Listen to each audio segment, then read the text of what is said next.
वर्दा, बहुत छोटी उम्र में आपने ये पहचान लिया था कि दुनिया पैसे दिए, ये समझ कैसे आई? ऐसा क्या हुआ आपने कह दिया कि दुनिया पैसे दिए? गरीबी बहुत कुछ सिखा देती है इंसान को।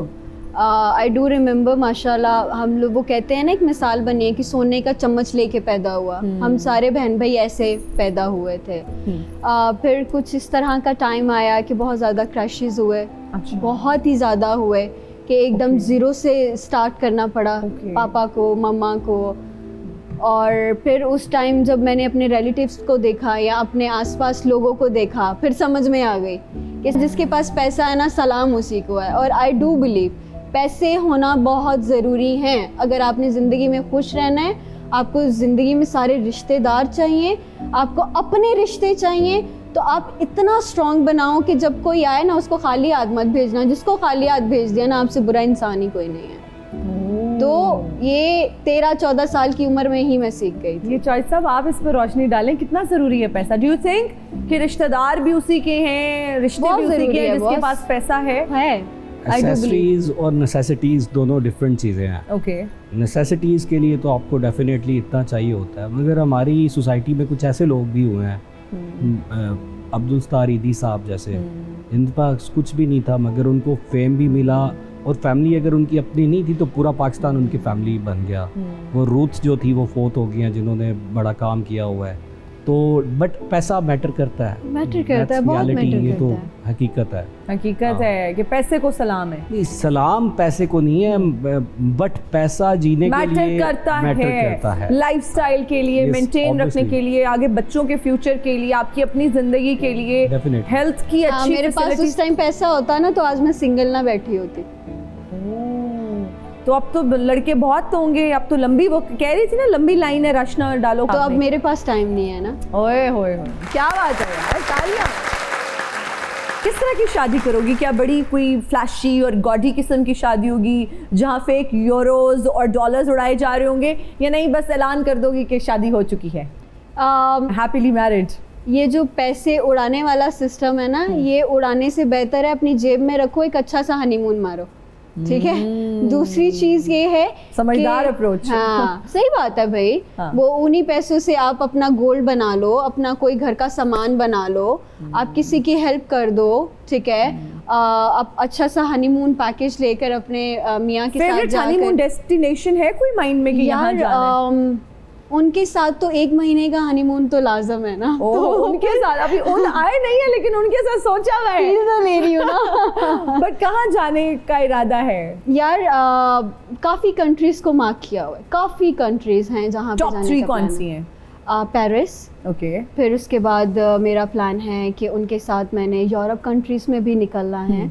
और एक कंट्री है, अभी वो नाम ना स्किप हो गया है मेरे माइंड से, क्योंकि इतने सवाल चल रहे हैं तो वो स्किप, लेकिन आई डू हैव प्लान्स। एक लिस्ट है आपके पास? हाँ, पूरी लिस्ट है, पूरी लिस्ट है। चलें, wish you all the best, और हमारी बहुत सारी दुआएं आपके साथ हैं। जब भी आपका दिल हो और आपका माइंड बने कि आपने शादी करनी है, तो अल्लाह करे आपको राइट पर्सन मिल जाए। Thank you so much.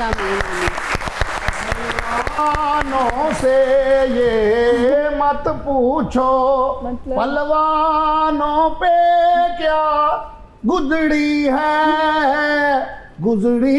है पलवानों। बंदा कोई ढोल ढूल का इंतजाम कर लेंदा है, किसी वेले कोई भलवान भी आ सकता है तुहाडे सेट ते। माफ कीजिएगा, ये अखाड़ा थोड़ी है। अखाड़े भलवान हुण अखाड़े किथे जांदे ने? आप कहाँ के पहलवान हैं? मैंने तो आपको पहली बार देखा है, पहले कभी नहीं देखा। ऐस भलवान नूं दिल दियां नज़रां नाल वेखना पैंदा है मुटियारे। शुक्र है मेरी दिल की आंखें अंधी हैं। ते फिर उन्हां नूं ठीक करवाओ ना, तुसीं की हो गया जे तुहानूं? मेरे साथ फ्री ना हो, ठीक है ना, अपनी बात करें। तुहाडे सामने खलोता हैगा, तुसीं गल्लां करी जाण रहे हो। हुण भलवान किथे जांदे ने खाड़े, ते खाड़े भी खत्म होंदे जा रहे हैं। वो दौर तो अब नहीं है जो पहलवान हुआ करते थे, अखाड़े हुआ करते थे, अब वो दौर तब्दील हो गया है। लेकिन अभी भी बहुत सारे लोग हैं जिनको पहलवानी का शौक है, जो अभी भी इस चीज को पसंद करते हैं। मैं चौधरी साहब नूं मिलण आया हैगा। चौधरी साहब को मिलना है? गुजरां वाले दी शान हैगे ने।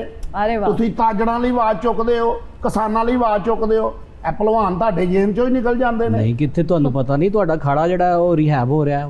ਸ਼ੇਰਾਂ ਵਾਲੇ ਬਾਗ ਉਹ ਉਧਰ ਖਾੜਾ ਮੈਂ ਜਾਂਦਾ, ਉੱਥੇ ਮੈਂ ਇੱਕ ਬੰਦੇ ਦੇ ਪੈਸੇ देने ਨੇ ਉਧਰ ਨੂੰ मैं नहीं ਜਾਂਦਾ है। इनको रिहैब का इनको मतलब बताएं, इनकी अंग्रेजी इनको समझ नहीं आएगी। ਉਹ ਜਿਹੜਾ ਖਾੜਾ ਹੈ ਨਾ ਗੁਜਰਾਂਵਾਲੇ ਦੇ ਵਿੱਚ ਜਿਹੜਾ ओरिजिनल ਖਾੜਾ ਹੈ ਹਾਂਜੀ। ਉਹਦੀ ਰੈਨੋਵੇਸ਼ਨ ਹੋਣ ਦੀ, ਮਤਲਬ ਉਹਨੂੰ ਦੁਬਾਰਾ ਤੋਂ ਬਣਾਉਣ ਦਾ ਨੇ ਗਵਰਨਮੈਂਟ ਨੇ, ਮਤਲਬ ਮੇਰੀ ਉਹ ਸਪੋਰਟਸ ਕਮੇਟੀ ਹੈ ਤੇ ਅਸੀਂ ਉਹ ਵਿੱਚ ਕਰਕੇ ਸਾਰਾ ਤੇ ਉਹ ਫੰਡ ਮੁਖਤਸ ਕਰਕੇ ਉਹਨੂੰ ਕਰਵਾਉਣ ਦਾ ਰੈਨੋਵੇਸ਼ਨ ਕੀ ਹੁੰਦਾ ਹੈ ਜੀ? ਇਹ ਹੀ ਦੁਬਾਰਾ ਬਣਾਉਣਾ। ਅੱਛਾ, ਇਹ ਤੇ ਪਹਿਲਾਂ ਕਹਿ ਦਿਓ ਤੁਸੀਂ ਵੀ ਦੁਬਾਰਾ ਬਣ ਰਹੇ ਆ। ਹਾਂ ਦੁਬਾਰਾ ਬਣ ਰਿਹਾ, ਨਵੇਂ ਸਿਰ ਤੋਂ ਬਣਨੇ ਨੇ। ਬਿਹਤਰ ਫੈਸਿਲਿਟੀਆਂ ਦੇ ਨਾਲ। ਇੱਕ ਭਲਵਾਨ ਨੇ ਮੈਨੂੰ ਢਾ ਲਿਆ, ਮੈਂ ਉੱਥੇ ਓੜ ਹੋਇਆ ਹੀ।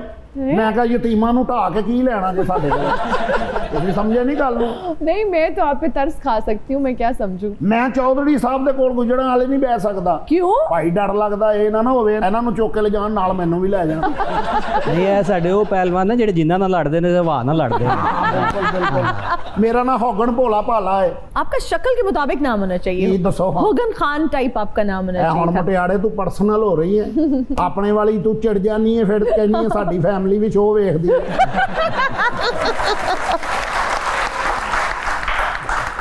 ਮੇਰੀ ਵੀ ਫੈਮਿਲੀ ਵੇਖਦੀ ਹੈ, ਉਹ ਵੀ ਮੈਨੂੰ ਕਹਿੰਦੀ ਹੈ ਕਿ ਤੈਨੂੰ ਬਹੁਤ ਡੀਗਰੇਡ ਕਰਦੀ ਹੈ। मैं हैरान हूँ आपसे, मजाल है आपको कोई अंग्रेजी का वर्ड बोलने का बोल दे, आप कभी नहीं बोल सकते। अब डिग्रेड किसने सिखाया? ਆ ਡੀਗਰੇਡ ਹੈ, ਉਹ ਇੱਕ ਹੈ ਸੀ ਨਾ, ਡੀ ਲੱਗੀ ਸੀ, ਮੈਂ ਗ੍ਰੇਡ ਕਰਤਾ ਉਹ। अच्छा गुड। ਹਾਂਜੀ, ਇਹ ਗੁਜਰਾਂ ਵਾਲੇ ਸਾਡਾ ਦੰਗਲ ਹੋਇਆ ਜੇ। ਇੱਧਰੋਂ ਉਹ ਭਲਵਾਨ ਨਿਕਲੇ ਆ, ਅਸੀਂ ਇੱਧਰ ਨੂੰ ਨਿਕਲ ਗਏ। ਪੂਰਾ ਸਟੇਡੀਅਮ ਇੰਜ ਮੈਨੂੰ ਟਮਾਟਰ ਮਾਰ ਰਹੇ ਆ। ਜਲੇਬੀਆਂ ਵਾਲੀ ਕੜਾਈ ਜੋ ਲੱਗਦਾ ਉਹ ਪੂਰੀ ਵਾਲੀ ਚੱਲ ਕੇ ਆਏ ਹੋ ਤੁਸੀਂ। हाँ, वैसे वाकई ਹਾਂ ਗੁਜਰਨ ਵਾਕਈ ਹੈ। ਆਪਣੇ ਕੰਮ ਵੱਲ ਧਿਆਨ ਦਿਆ ਕਰੋ। नहीं, मेरा तो ये काम है भाई, मैं तो अपने काम पे, तो आप आए हैं मेरे शो में। ਐ ਤੇ ਐਸਾ ਪਹਿਲਵਾਨ ਹੋਇਆ ਖਾੜੇ ਦੇ ਵਿੱਚ, ਜਿਸ ਵੇਲੇ ਵੜੇ ਆ ਨਾ ਸਾਰੇ ਪੜੇ ਹੋ ਗਏ ਨੇ। स्मेल ज्यादा आ रही होगी। ਔਰ ਚੌਧਰੀ ਸਾਹਿਬ ਸਮੈਲ ਨਹੀਂ, ਮੈਂ ਪੈਸੇ ਕੱਢ ਲੈਣਾ ਸਭ ਦੇ। Oh, that's even worst. 6 ਘੰਟੇ ਮੈਂ ਜਿੰਨ ਦੇ ਨਾਲ ਘੁਲਿਆ ਜੇ। क्यों? ਹਾਂ, ਉਸ ਤੋਂ ਬਾਅਦ ਉਹਨੇ ਦੱਸਿਆ ਮੈਂ ਜਿੰਨਾਂ ਤੇ ਮੈਂ ਬੇਹੋਸ਼ ਹੋ ਗਿਆ। ਮੈਂ ਕਿਹਾ ਮੈਂ ਜਿੰਨ नहीं, आपकी खुराक क्या है, क्या खाते हैं आप? ਖੁਰਾਕ ਆ ਕਿਹੜੀ, ਆਪਣੀ ਖੁਰਾਕ ਬੜੀ ਏ। क्या? 1.5 ਬੱਕਰਾ ਖਾ ਜੀਦਾ ਹੈ। 1.5 बकरा एक दिन में? ਹਾਂ, 34 ਰੋਟੀਆਂ ਤੇ 9-10 ਗਲਾਸ। भाभी पे क्या गुजरती होगी? ਉਹ ਭਾਬੀ ਤੇ ਮਰ ਗਈ ਏ। अल्लाह। ਉਹ ਤੇ ਸਾਡੇ ਡੋਲੇ ਵੇਖ ਕੇ ਜੈਲਸ ਹੁੰਦੀ ਸੀ, ਐਸੇ ਹੀ ਗਮ ਨਾਲ ਉਹ ਮਰ ਗਈ ਏ। अच्छा ठीक है। हाँ जी। आप ऐसा करें, किसी जिम में जाएं, वर्कआउट करें, कुछ बेहतर करें जिंदगी और में। जिम वाले तो खांदे ही फोकड़ जिहा काम है।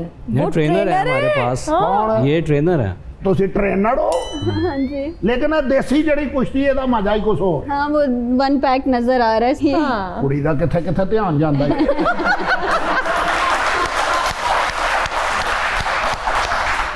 ਕਿਹੜੇ 1 ਪੈਕ ਨੇ ਮੈਨੂੰ ਦੱਸੇ ਨਾ। ये पूरा एक 1 पैक ही है। ਆ ਵੱਡੀਆਂ ਕੁਸ਼ਤੀਆਂ ਨਹੀਂ ਅੰਗਰੇਜ਼ਾਂ ਦੀਆਂ ਹੁੰਦੀਆਂ, ਉਹਦੇ ਵਿੱਚ ਇਹੋ ਜੀ ਕੁੜੀ ਐ ਕਾਰਡ ਵਹਾ ਕੇ ਨਿਕਲ ਜਾਂਦੀ ਹੈ। ਮੈਂ ਐਸਾ ਪਹਿਲਵਾਨ ਹੈਗਾ, ऐसा पहलवान है, मैं खलोती मझ अद्धी खा गया पिछले। इसमें हमें कोई शक नहीं हो रहा, आप ऐसे ही हैं। हाँ, आप पहलवान नहीं, आप मुझे जानवर ही लग रहे हैं। चौधरी साहब मैं जाके शरदाई रगड़ रहे हैं, ਤੁਹਾਡਾ इंतजार कर रहे हैं। कोटा लाओ मैं आया जी। ਕੋਟਾ ਮੈਂ ਲਾ ਰਿਹਾ ਹਾਂ। ਔਰ ਤੁਸੀਂ ਪੁਣ ਕੇ ਮੈਨੂੰ ਪਿਆਣੀ ਹੈ ਖੁਦ, ठीक ਤੇ है। ਉਸ ਤੋਂ ਬਾਅਦ ਮੈਨੂੰ ਸੋਨੇ ਦਾ ਤਗਮਾ ਵੀ ਦੇਣਾ ਹੈ। ਬਿਹਤਰ ਹੱਥੋਂ ਤੁਸੀਂ ਕੁਝ ਨਹੀਂ ਛੱਡਦੇ, ਬਹੁਤ ਕੰਜੂਸ ਹੋ। बेहतरीन ਤੁਹਾਨੂੰ ਪੂਰੀ ਟਾਫੀ ਦਿਆਂਗਾ ਮੈਂ। ਇਹੋ ਜੀ ਜਿਹੜੀ ਉੜਨ ਲੱਗਿਆ ਤੇ ਨਾਲ ਹੀ ਚੜ ਜਾਂਦੀ। ਮੈਂ ਫੇੜ ਆਵਾਂਗਾ ਤੇ ਜੜੂੜ ਆਵਾਂਗਾ, ਆਂਦਾ ਜਾਂਦਾ ਰਵਾਂਗਾ ਮੈਂ।